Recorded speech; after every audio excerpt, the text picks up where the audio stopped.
Bago ko sumala, may YouTube channel, excuse my flu. Ah, nagme-memorize, OMG. Yung kay Rowena noon, yung kay bro, si Rudy sa Facebook, ba't ka ho nag-stop? Ate Carol, yung self-pity, hindi ko naman kinakamatay, nababaliw. Kasi yung pride, may iral sa atin ng pride, lahat tayo may pride, yung nothing. Kasi sa paghahanap buhay, sa magkakapatid, hindi rin ako marunong maghanap buhay. Ayan, yung Royal Mall ni Rowena, may sarili siyang tindahan doon. Eh, wala lang sa akin, normal na, uy, hingi naman Wendy ng ganito, yung, ang ganda naman ng ganito. What? Ganun talaga eh, attitude ko yan, likas.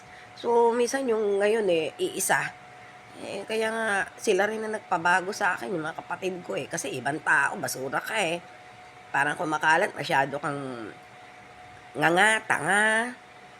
Ang sakit-sakit naman sa pagkatao nun, yung natural ko lang naman lahat, yung kikay, whatever. Kaya ayan, kahit gusto kong mag-approach minsan, lalo sa mga ibang tao, ay mga tenant ko dito, ginagawa ko na rin yung attitude ko, ginagawa ko na rin yung ugali ko eh. Kasi pag masyado ka rin, ah, kasi ugali ko ka talaga, hindi ako madamot eh. Yung ngayon, magbibigay ka sa mga tao, sa kanila, hindi ko na rin magawa. Yung anak ni Rowena, minsan gusto may mga chicken ka dito, mga KFC, bigyan ko, wala eh, panda naman ako eh. Sana kung kayo na lang, ibang tao, treat kang ganun. At saka yung mga tonong Kapampangan, lalo yung tonong Ilocano, yung tatay ng mga anak, pag sila nagsalita, yung kami pa, eh syempre ganito lang yung housewife lang ako, tapos nagkakasakit pa. Tapos yung, hindi naman malala no, nung time na yun, wala namang confine eh.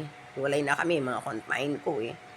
Para pumapangit lang sa bisyo ko, parang lumalabas na akong walang kwenta, baliw na lahat, kahit sa mga anak ko. Pero alam na mga anak ko yung totoo, kaya lang nung maliliit pa sila, syempre, iba na ng sitwasyon. Lalo na ngayon, may mga pamilya na sila, o kanya-kanyang buhay ng mga anak ko, parental sa mga anak ko.